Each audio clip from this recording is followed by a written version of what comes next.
Please मेरे प्यार को ऐसे मत ठुकराओ। तुम्हारे लिए मैंने सब कुछ खो दिया। क्या सच है अभी भी तुम मुझसे नफरत करते हो? देखो, ड्रामा मत करो, लोग देख रहे हैं। आऊंगा तुमसे मिलने, फिर से बात करते। आईपीएस ऑफिसर जिस जेल का निरीक्षण करने पहुंचे, तलाकशुदा पत्नी उसी जेल में बंद मिली। फिर आगे जो हुआ। दिल्ली के एक पॉश इलाके में क्रीम कलर के मखमली सोफे पर रिया के माता पिता श्रीमान राजेश और श्रीमती सुनीता बैठे थे। उनके चेहरे पर एक अजीब सी गंभीरता और उम्मीद का मिलाजुला भाव था। उनके सामने वाले सिंगल सीटर सोफे पर रिया बैठी थी। रिया, नाम के ही अनुरूप बेहद खूबसूरत, सुलझी हुई और एक नेक दिल लड़की। उसकी आंखें ऐसी थीं जैसे उनमें पूरी दुनिया की करुणा सिमटी हो। रिया एक मेडिकल स्टूडेंट थी जो दिन रात एक करके एक बेहतरीन डॉक्टर बनने का सपना देख रही थी। गरीबों और असहायों की मदद करना उसके स्वभाव में था। देख बेटा रिया, उसके पिता राजेश ने खामोशी को तोड़ते हुए कहा, हम जानते हैं कि अभी तेरा पूरा ध्यान अपनी डॉक्टरी की पढ़ाई पर है, लेकिन यह रिश्ता बहुत खास है। लड़के का नाम अरुण है, बहुत ही होनहार और सीधा साधा लड़का है। रिया ने अपनी मेडिकल की किताब बंद की और हल्की सी उलझन के साथ पूछा, पापा, लेकिन अभी शादी? मेरी पढ़ाई? उसकी मां सुनीता ने बीच में ही बात काटते हुए बड़े प्यार से समझाया, अरे मेरी बच्ची, हम कल ही तुम्हारी शादी नहीं कर रहे हैं, बस एक बार लड़के से मिल तो ले। अरुण के माता पिता इस दुनिया में नहीं है, वो एक अनाथ है, लेकिन उसकी मेहनत और लगन देखकर कोई भी दंग रह जाए। उसने अपनी मेहनत के दम पर यूपीएससी का मेंस एग्जाम क्लियर कर लिया है। उसने खुद हमारे एक दूर के रिश्तेदार के जरिए तुम्हारे लिए रिश्ता भेजा है। पिता ने बात को आगे बढ़ाते हुए कहा, हाँ बेटा, लड़के ने तुम्हें किसी पारिवारिक शादी में देखा था और वो तुम्हें बहुत पसंद करता है। वो एक बहुत ही साधारण और गरीब पृष्ठभूमि से आता है, लेकिन उसके इरादे फौलादी हैं। अगर उसका ये आखिरी इंटरव्यू और फाइनल एग्जाम क्लियर हो गया तो वो सीधा आईपीएस ऑफिसर बनेगा। तुम्हारी जिंदगी सुधर जाएगी और उसे तुम्हारे जैसे एक समझदार जीवन साथी का साथ मिल जाएगा। रिया कुछ देर खामोश रही। एक तरफ उसका अपना करियर था तो दूसरी तरफ एक ऐसा लड़का जिसने बिना किसी सहारे के इतना बड़ा मुकाम हासिल कर लिया था। अरुण के संघर्ष की कहानी सुनकर रिया के नेक दिल में उसके लिए एक सम्मान पैदा हो गया। लाख कोशिशों और माता पिता के बहुत समझाने के बाद रिया एक बार अरुण से मिलने के लिए मान गई। तय हुआ कि दोनों बिना किसी पारिवारिक दबाव के बाहर मिलेंगे ताकि एक दूसरे को समझ सकें। दिन रविवार का था। दिल्ली के बाहरी इलाके आउटर दिल्ली में एक मशहूर साफ सुथरे लेकिन सादे से ढाबे पर दोनों की मुलाकात तय हुई। रिया अपनी कार से वहां पहुंची। उसने एक बहुत ही साधारण सा लेकिन खूबसूरत सफेद रंग का सूट पहना हुआ था। ढाबे के एक कोने वाली टेबल पर एक लड़का पहले से बैठा था। उसने एक साधारण सी फॉर्मल शर्ट और पैंट पहनी हुई थी। चेहरे पर थकान, लेकिन आंखों में एक गजब की चमक और ईमानदारी थी। यही अरुण था। रिया जैसे ही टेबल के पास पहुंची, अरुण तुरंत सम्मान में खड़ा हो गया। नमस्ते रिया जी, अरुण ने थोड़ी झिझक लेकिन स्पष्ट आवाज में कहा। नमस्ते अरुण, रिया ने एक हल्की सी मुस्कान के साथ जवाब दिया और कुर्सी पर बैठ गई। ढाबे का माहौल बड़ा ही शांत था। आसपास ट्रकों की आवाजाही थी और तंदूर की सोंधी सोंधी महक आ रही थी। दोनों ने चाय और कुछ हल्के स्नैक्स का ऑर्डर दिया। मुझे लगा नहीं था कि आप मुझसे मिलने आएंगी, अरुण ने चाय का कप हाथ में लेते हुए कहा। क्यों? रिया ने पूछा। क्योंकि मैं जानता हूं कि हमारे बीच जमीन आसमान का फर्क है। आप एक बहुत ही संपन्न और बड़े परिवार से हैं और मेरे पास इस वक्त इस ढाबे का बिल चुकाने के अलावा बैंक खाते में कुछ खास नहीं है, अरुण ने एक हल्की दर्द भरी मुस्कान के साथ कहा। अरुण की इस बेबाकी और ईमानदारी ने रिया के दिल को छू लिया। आज के जमाने में जहां लड़के अपने बारे में बढ़ा चढ़ाकर बातें करते हैं, वहां अरुण अपनी सच्चाई को सीने पर बैज की तरह पहने हुए था। मुझे झूठे दिखावे पसंद नहीं है अरुण, रिया ने बड़ी संजीदगी से कहा। पापा ने मुझे बताया कि आपने यूपीएससी मेंस निकाल लिया है। बिना माता पिता के सपोर्ट के, बिना पैसों के यहां तक पहुंचना, ये किसी चमत्कार से कम नहीं है। मुझे आपकी ये बात बहुत पसंद आई। उस दिन ढाबे पर उन दोनों ने घंटों बातें की। अरुण ने बताया कि कैसे वो ट्यूशन पढ़ाकर अपने लिए किताबें खरीदता है। रिया ने उसे अपने डॉक्टर बनने के सपने के बारे में बताया कि कैसे वो गरीबों के लिए एक मुफ्त अस्पताल खोलना चाहती है। दोनों के सपने अलग थे, लेकिन दोनों की आत्मा का मकसद एक था, समाज की सेवा करना और अपनी मेहनत से कुछ बनना। पहली ही मुलाकात में रिया को अरुण बहुत पसंद आ गया था। वो एक गरीब लेकिन बहुत ही ज्यादा समझदार, खुददार और जमीन से जुड़ा हुआ लड़का था। और अरुण के लिए तो रिया जैसे कोई फरिश्ता थी जो उसकी अंधकार भरी जिंदगी में रोशनी बनकर आई थी। उस ढाबे की मुलाकात के बाद दोनों के बीच मुलाकातों और फोन कॉल्स का सिलसिला शुरू हो गया। दोनों का रूटीन बहुत सख्त था। रिया को अपनी मेडिकल की भारी भरकम किताबें पढ़नी होती थीं और अरुण को यूपीएससी के फाइनल इंटरव्यू और कुछ बचे हुए पेपर्स की तैयारी करनी थी। लेकिन फिर भी दोनों एक दूसरे के लिए वक्त निकाल ही लेते थे। ये वो दौर था जब दोनों एक दूसरे के प्यार में पूरी तरह गिरफ्तार हो चुके थे। रिया अरुण के लिए सिर्फ एक प्रेमिका नहीं, बल्कि उसकी सबसे बड़ी ताकत बन चुकी थी। तुम्हें पता है रिया, एक शाम इंडिया गेट के पास टहलते हुए अरुण ने कहा, कभी कभी मुझे बहुत डर लगता है। अगर मेरा सिलेक्शन नहीं हुआ तो क्या होगा? मैं तुम्हें क्या मुंह दिखाऊंगा? अरुण की आवाज में अपने भविष्य को लेकर एक गहरी चिंता थी। रिया ने तुरंत अरुण का हाथ अपने हाथों में ले लिया और उसकी आंखों में देखकर कहा, अरुण, मेरी बात ध्यान से सुनो। मैं तुमसे इसलिए प्यार नहीं करती कि तुम कल को आईपीएस बन जाओगे। मैं उस अरुण से प्यार करती हूं जो हर रोज अपनी किस्मत से लड़ता है। अगर तुम आईपीएस बने तो हम साथ मिलकर खुशियां मनाएंगे, और अगर किसी वजह से नहीं बन पाए तो मैं डॉक्टर बन ही रही हूं।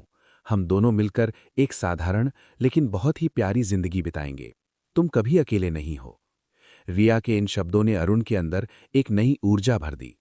रिया एक बहुत ही अच्छे और अमीर परिवार से थी, इसलिए उसे पैसों की कोई कमी नहीं थी। लेकिन वो ये भी जानती थी कि अरुण बहुत खुददार है और सीधे तौर पर कभी उससे पैसे नहीं लेगा। इसलिए रिया ने उसकी मदद करने के अलग अलग और प्यारे तरीके निकाल लिए थे।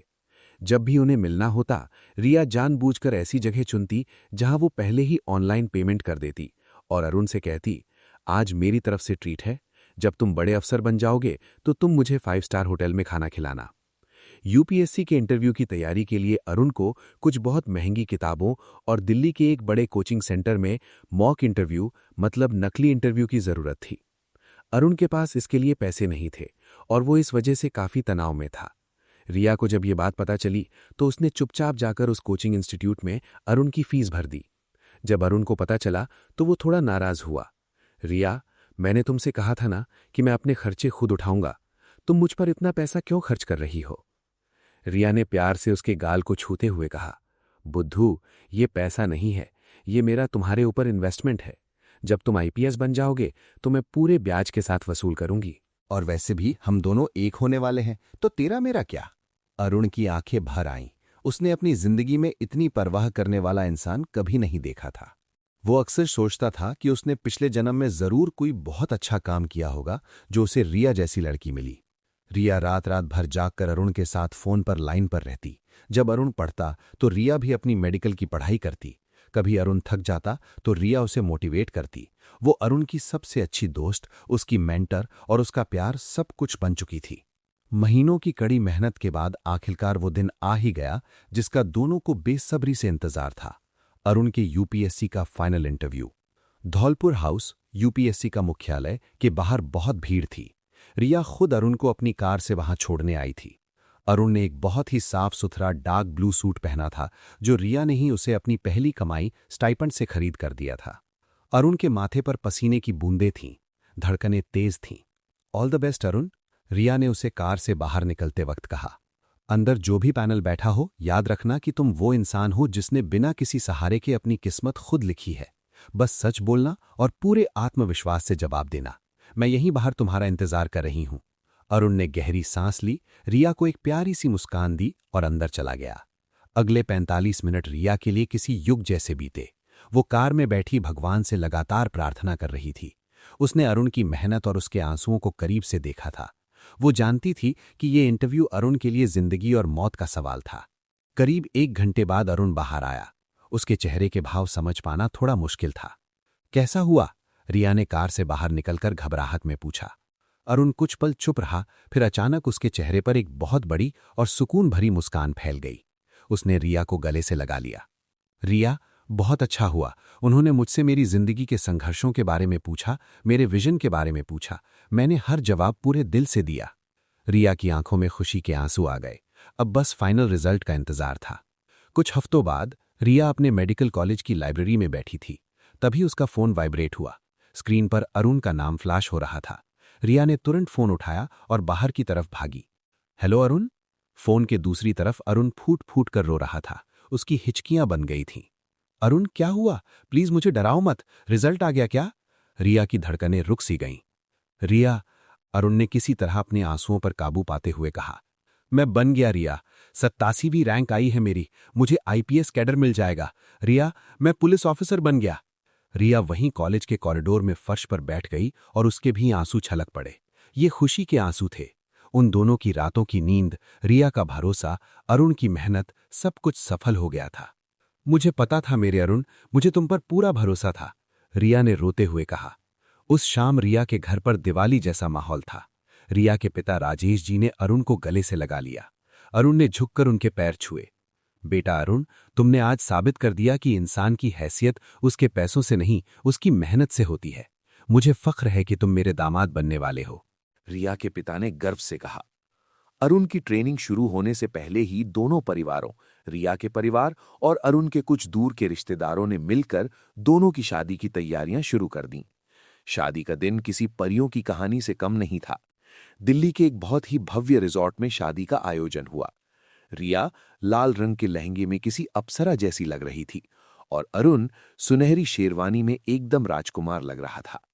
जब दोनों मंडप में बैठे और अग्नि के 7 फेरे ले रहे थे तो अरुण ने धीरे से रिया का हाथ दबाया और फुसफुसाकर कहा, तुमने उस वक्त मेरा हाथ थामा था रिया, जब मेरे पास कुछ नहीं था। मैं तुम्हें वचन देता हूं कि मैं अपनी आखिरी सांस तक तुम्हें खुश रखूंगा। तुमने मुझे जिंदगी दी है। रिया ने मुस्कुराकर उसकी तरफ देखा।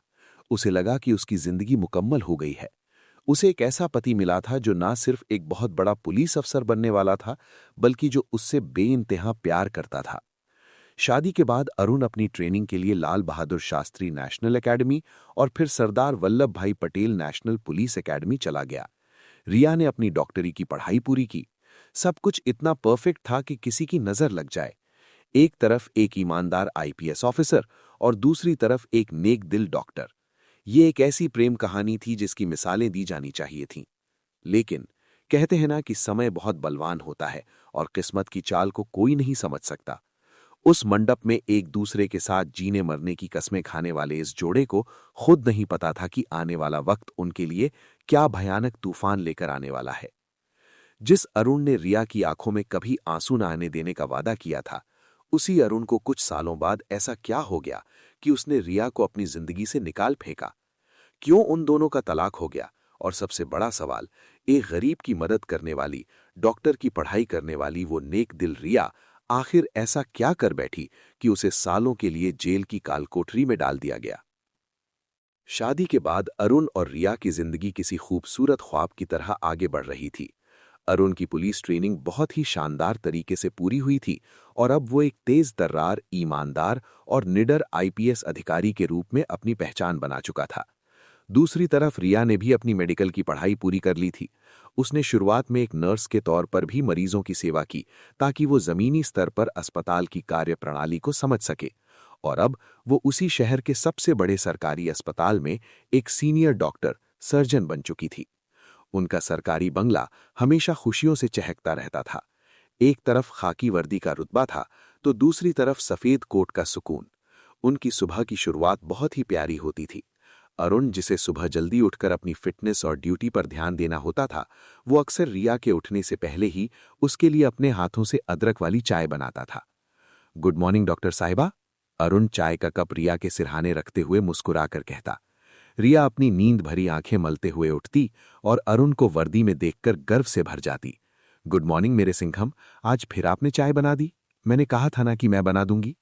अरुण उसके पास बैठकर उसके माथे को चूमता और कहता, तुम रात रात भर जागकर अस्पताल में मरीजों की जान बचाती हो। क्या तुम्हारा ये आईपीएस पति तुम्हारे लिए एक कप चाय भी नहीं बना सकता? दोनों का दिन बहुत ही व्यस्त रहता था। अरुण का सामना शहर के खूंखार अपराधियों, राजनेताओं के दबाव और कानून व्यवस्था की उलझनों से होता था। कई बार वो तनाव में घर लौटता, लेकिन जैसे ही वो घर का दरवाजा खोलता और रिया की मुस्कुराहट देखता, उसके दिन भर की थकान छूमंतर हो जाती। रिया उसके लिए सिर्फ एक पत्नी नहीं थी, वो उसका स्ट्रेस बस्टर थी। रिया भी अपने काम के प्रति बेहद समर्पित थी। वो सिर्फ एक डॉक्टर नहीं थी, बल्कि मरीजों के लिए किसी फरिश्ते से कम नहीं थी। सरकारी अस्पताल में आने वाले गरीब और बेबस मरीजों का वो खास ख्याल रखती थी। कई बार तो वो अपनी सैलरी से उन मरीजों की दवाइयां खरीद देती थी जिनके पास पैसे नहीं होते थे। रिया, तुम खुद को इतना मत थकाया करो। एक रात जब रिया अस्पताल से बहुत लेट लौटी और सोफे पर ही थकान से गिर सी गई, तब अरुण ने उसके पैर दबाते हुए कहा था। रिया ने आंखें बंद किए हुए ही जवाब दिया, अरुण, जब कोई गरीब मां अपने बच्चे के ठीक होने पर दुआएं देती है ना, तो मेरी सारी थकान उतर जाती है। और फिर मुझे पता है कि घर आकर मेरी देखभाल करने के लिए तुम हो ना। उन दोनों की जिंदगी में एक दूसरे के लिए बेइंतहा सम्मान था। वीकेंड्स पर दोनों अक्सर उसी पुराने ढाबे पर चले जाते जहां उनकी पहली मुलाकात हुई थी। अरुण आज भी रिया से कहता, तुमने मुझ पर जो दांव लगाया था, मैं ताउम्र उसका कर्जदार रहूंगा। और रिया हंसते हुए जवाब देती, कर्जदार नहीं, तुम मेरे जीवन साथी हो। हमने एक दूसरे को मुकम्मल किया है। रिया की मेहनत और लगन को देखते हुए अस्पताल प्रशासन ने उसे कई महत्वपूर्ण जिम्मेदारियां सौंप दी थीं। उसे अस्पताल की मेडिकल परचेजिंग कमेटी का हेड बना दिया गया था, जिसका काम अस्पताल के लिए आने वाली करोड़ों की जीवन रक्षक दवाइयों और उपकरणों की खरीद को पास करना था। रिया खुश थी कि वो अब और बड़े स्तर पर बदलाव ला सकती है। सब कुछ इतना परफेक्ट था कि लगता था जैसे इस जोड़ी को किसी की नजर ही न लगे। लेकिन उन्हें नहीं पता था कि उनके इस प्यार के महल के नीचे नफरत और साजिश की एक बहुत गहरी सुरंग खोदी जा रही थी। और इस सुरंग को खोदने वाला कोई और नहीं बल्कि उनके अतीत का ही एक साया था।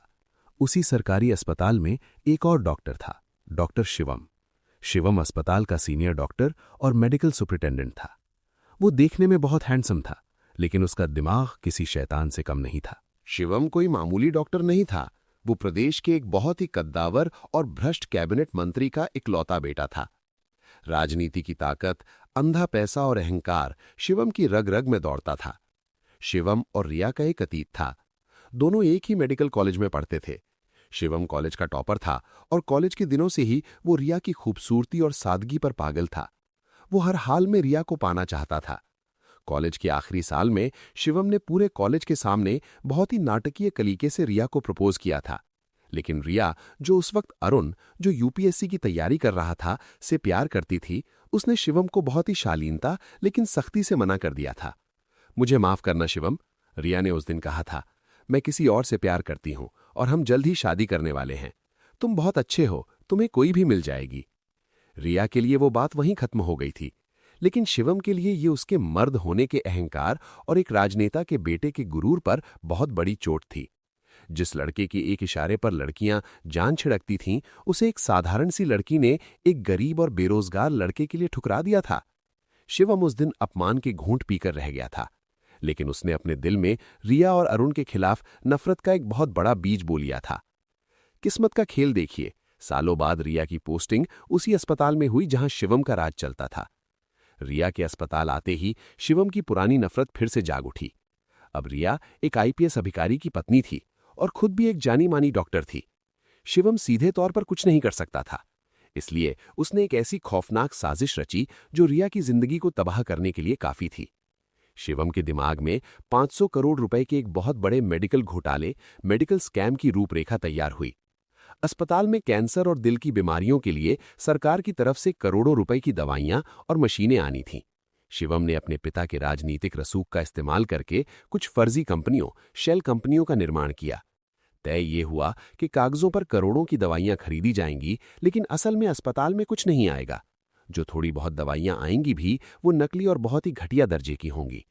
इस 500 करोड़ के फंड का सीधा पैसा शिवम और उसके नेताओं के स्विस बैंक खातों में जाना था। लेकिन इस पूरे खेल में एक बलि का बकरा चाहिए था, एक ऐसा इंसान जिसके हस्ताक्षर से ये सारा फर्जीवाड़ा पास हो, ताकि जब भविष्य में जांच बैठे तो शिवम और उसके मंत्री पिता बच जाए और वो इंसान जेल जाए। शिवम के लिए डॉक्टर रिया से बेहतर बलि का बकरा और कोई नहीं हो सकता था।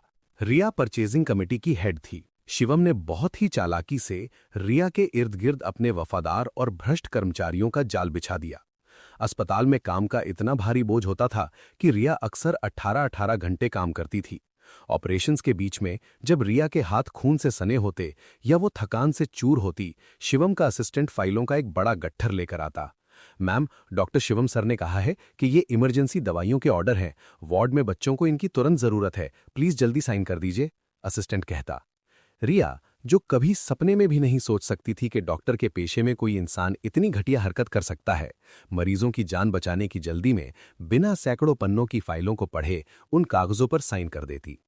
रिया को लगता था कि वो जीवन रक्षक दवाइयों की खरीद पर हस्ताक्षर कर रही है, लेकिन असल में वो 500 करोड़ के घोटाले के अपने ही डेथ वारंट पर हस्ताक्षर कर रही थी। महीनों तक ये खेल चलता रहा। रिया के हस्ताक्षरों से फर्जी बिल पास होते रहे और सरकारी खजाना लुटता रहा।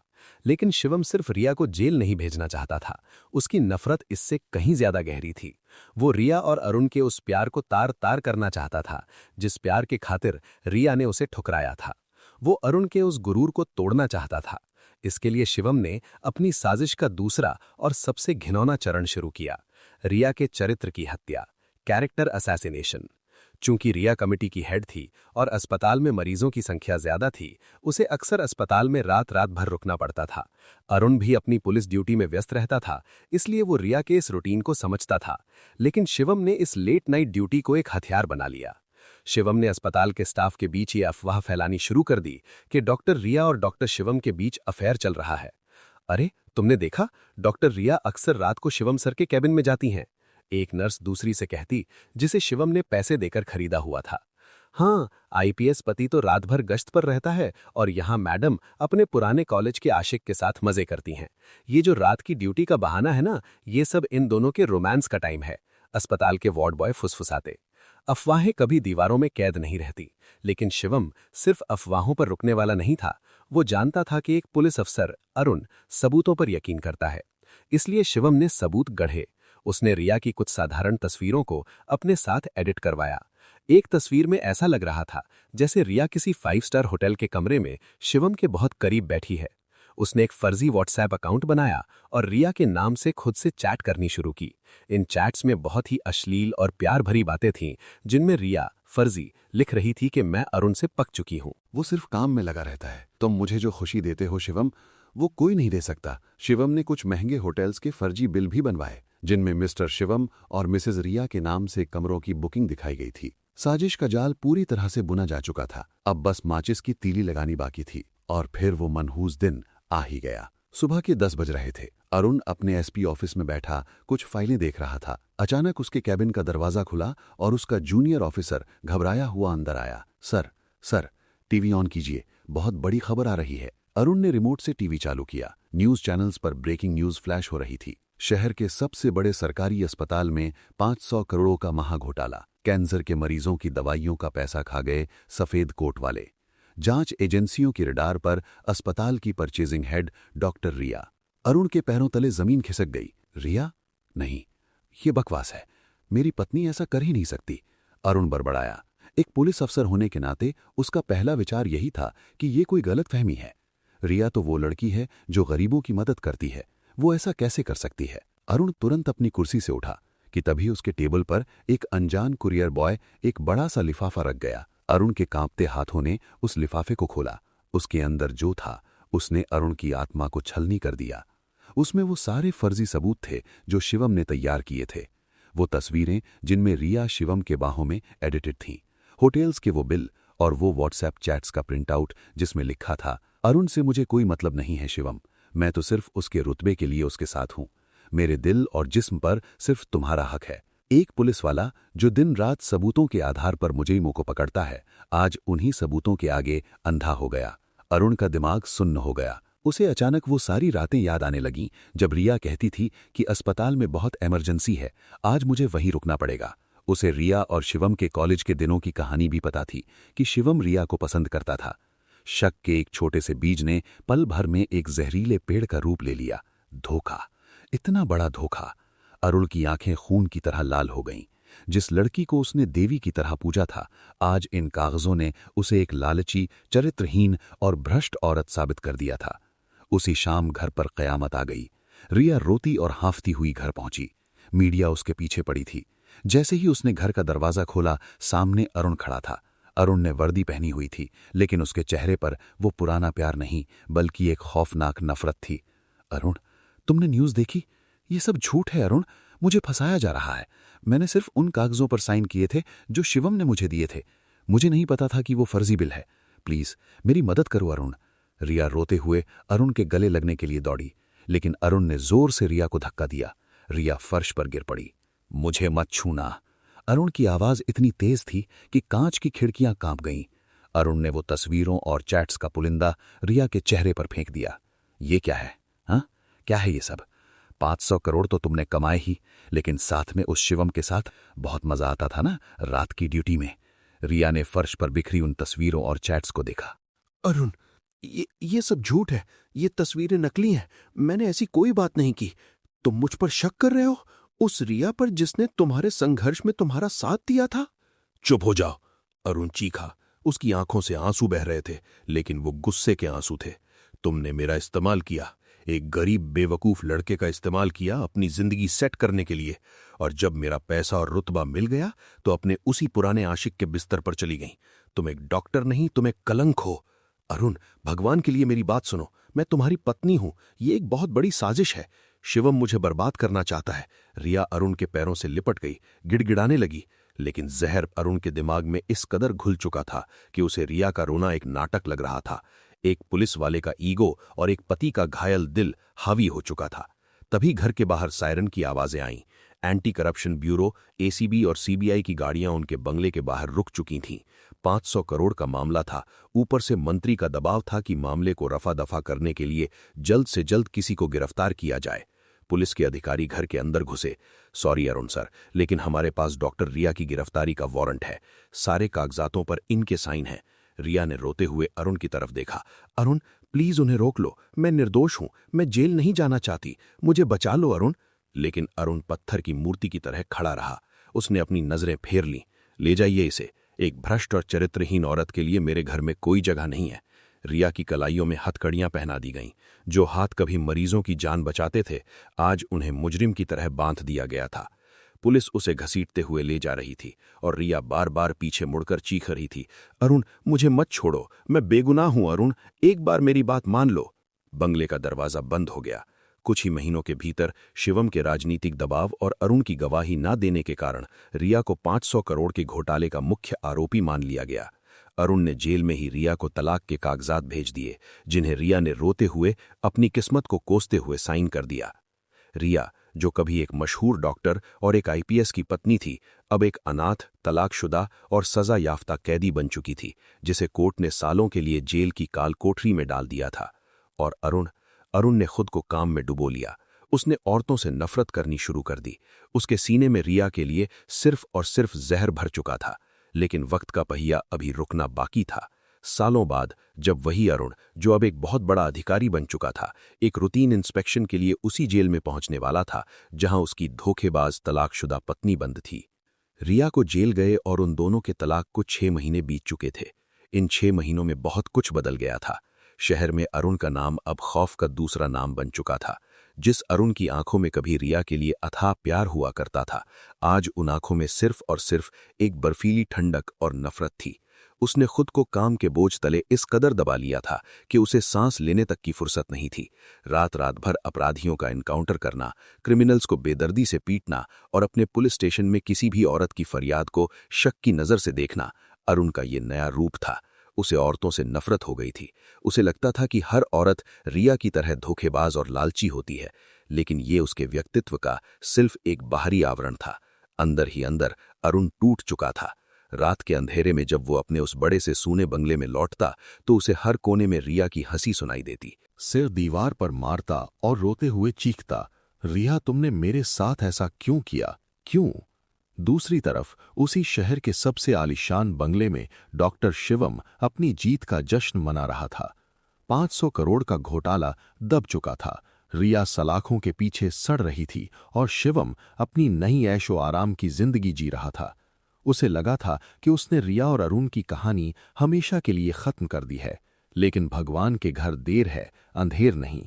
और पाप का घड़ा जब भरता है तो उसे फूटने से दुनिया की कोई ताकत नहीं रोक सकती।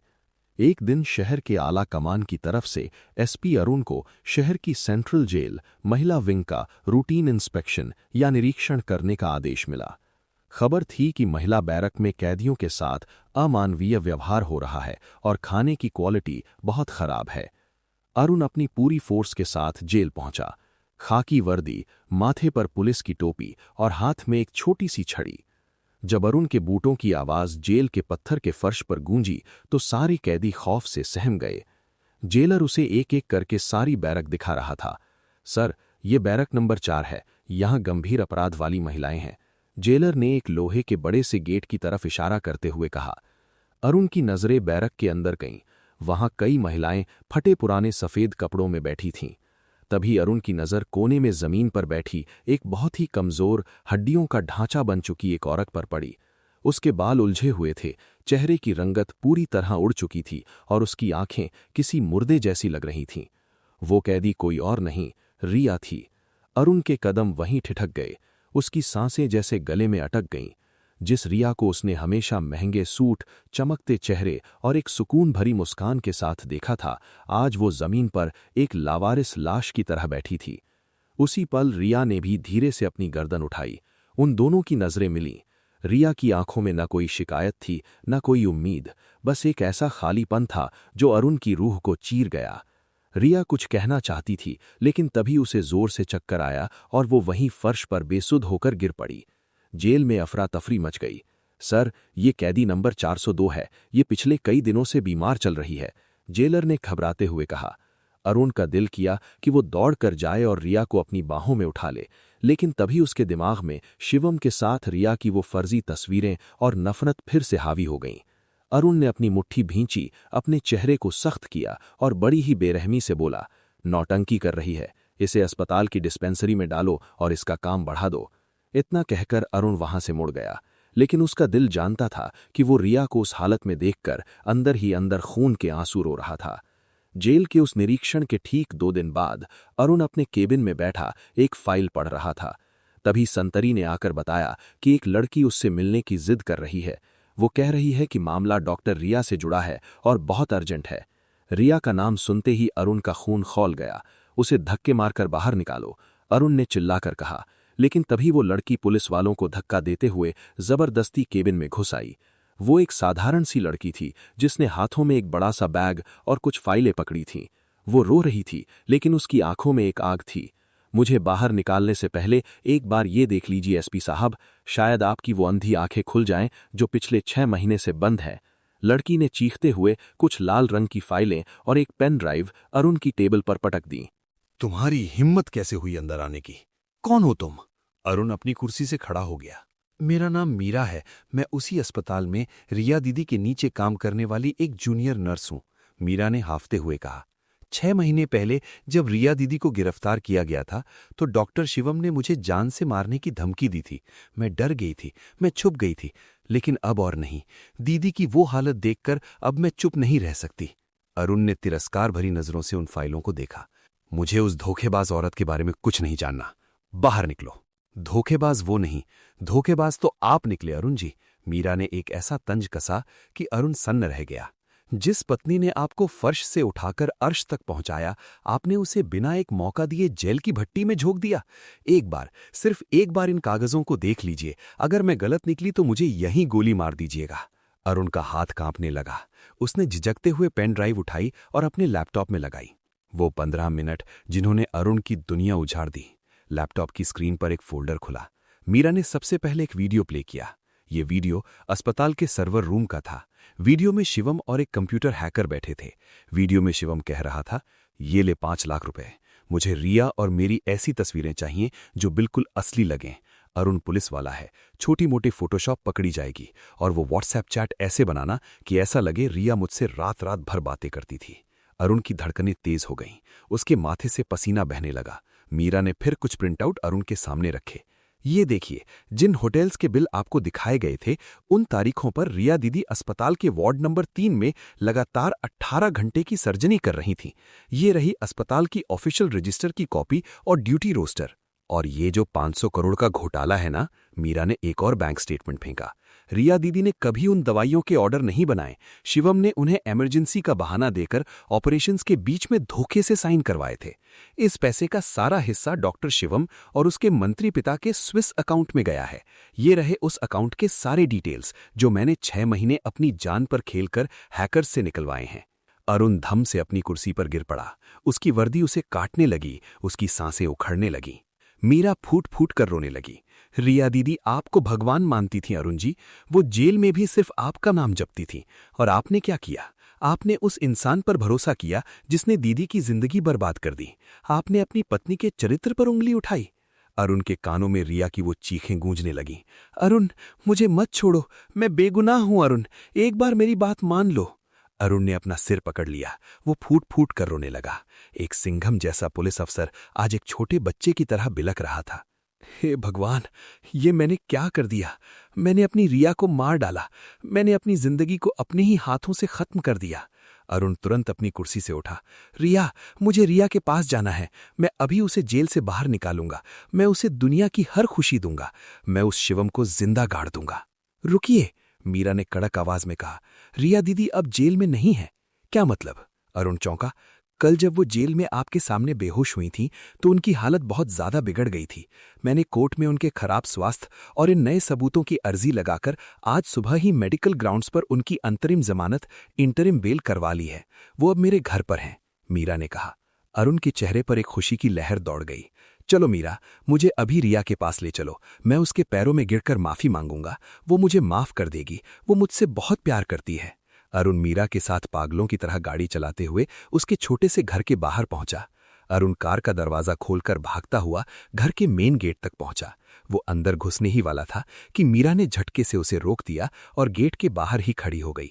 रास्ता छोड़ो मीरा, मुझे मेरी रिया से मिलना है, अरुण तड़पते हुए बोला। मीरा की आंखों में अब सिर्फ नफरत थी। किस हक से मिलना चाहते हैं आप? एक पति के हक से? वो तो आपने 6 महीने पहले तलाक देकर खत्म कर दिया। या एक पुलिस अफसर के हक से? मीरा, प्लीज मुझे अंदर जाने दो। मैं जानता हूं मैंने बहुत बड़ा गुनाह किया है, लेकिन मैं उसे ठीक कर दूंगा। मैं अपनी जान दे दूंगा, लेकिन रिया को वापस ले आऊंगा। अरुण हाथ जोड़कर गिड़गिड़ाने लगा। एक आईपीएस अफसर एक मामूली नर्स के सामने भीख मांग रहा था। अब बहुत देर हो चुकी है अरुण जी। मीरा की आवाज भारी हो गई। मीरा ने अपने बैग से कुछ मेडिकल रिपोर्ट्स निकाली और उन्हें अरुण के मुंह पर जोर से दे मारा। कागज हवा में उड़ते हुए अरुण के सीने से टकराकर जमीन पर गिरे। पढ़िए इन्हें, ये डीएनए रिपोर्ट और मेडिकल फाइल है, मीरा रोते हुए चीखी। 6 महीने पहले जब आपने रिया दीदी को धक्के मारकर घर से निकाला था, तब आपको पता था कि वो क्या बताने आई थी? अरुण ने कांपते हाथों से जमीन से वो रिपोर्ट उठाई। उसमें जो लिखा था उसे पढ़ते ही अरुण के पैरों के नीचे से जमीन ही नहीं खिसकी, बल्कि जैसे पूरा आसमान उसके सिर पर गिर गया। प्रेगनेंसी, 24 हफ्ते, 6 महीने। हाँ एसपी साहब, मीरा फबक कर रो पड़ी। रिया दीदी उस मनहूस दिन आपको ये खुशखबरी देने आई थी कि वो आपके बच्चे की मां बनने वाली हैं। वो प्रेग्नेंट थीं, लेकिन आपने अपनी नफरत के अंधेपन में उन्हें धक्का दे दिया, उन्हें जेल भेज दिया। अरुण का गला पूरी तरह से रुंध गया। बच्चा? रिया? मेरी रिया प्रेग्नेंट है? मेरा बच्चा? हाँ, और पिछले 6 महीनों से वो जेल की उस नरक जैसी जिंदगी में बिना सही खाने के, बिना किसी दवा के आपके उस बच्चे को अपने पेट में पाले हुए है। मीरा की हर एक बात अरुण के दिल पर हथौड़े की तरह वार कर रही थी। वो कुपोषण का शिकार हो गई हैं। कल जेल में जो वो गिरी तो उनके सिर पर गहरी चोट आई है और शरीर ने जवाब दे दिया है। तो वो अब कैसी है? बच्चा कैसा है? अरुण ने अपनी पूरी ताकत लगाकर पूछा। उसकी आंखों से आंसुओं की नदियां बह रही थीं। मीरा ने गेट का ताला लगाते हुए अंदर की तरफ कदम बढ़ाया और पलटी। रिया दीदी कोमा में जा चुकी हैं एसपी अरुण।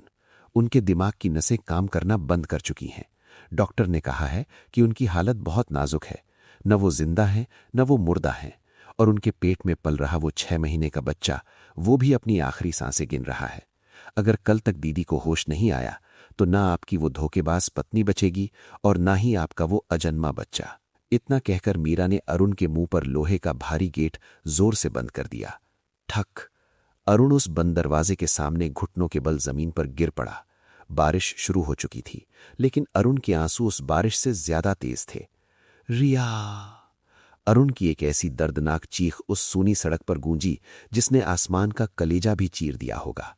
उसने अपने ही बच्चे को, अपनी ही मोहब्बत को अपने हाथों से मौत के मुंह में ढकेल दिया था।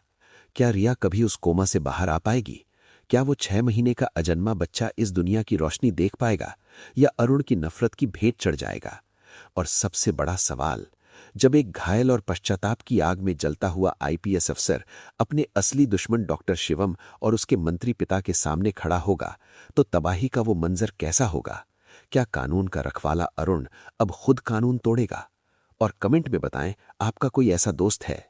अगर हां तो उसका नाम लिखकर जाना दिल थाम कर रखिए, क्योंकि अगला एपिसोड आपके रोंगटे खड़े कर देगा। दोस्तों, अगर आपको ये कहानी रुला गई है और आप चाहते हैं कि अरुण डॉक्टर शिवम से भयानक बदला ले और रिया को इंसाफ मिले, तो जल्दी से वीडियो को लाइक करें, चैनल को सब्सक्राइब करें और कमेंट बॉक्स में बताओ आप इस वीडियो को कौन से शहर से देख रहे हैं। और वी वॉन्ट जस्टिस फॉर रिया। आपका हर एक लाइक और कमेंट हमें अगला एपिसोड जल्दी लाने के लिए मोटिवेट करेगा। तो मिलते हैं इसके धमाकेदार फिनाले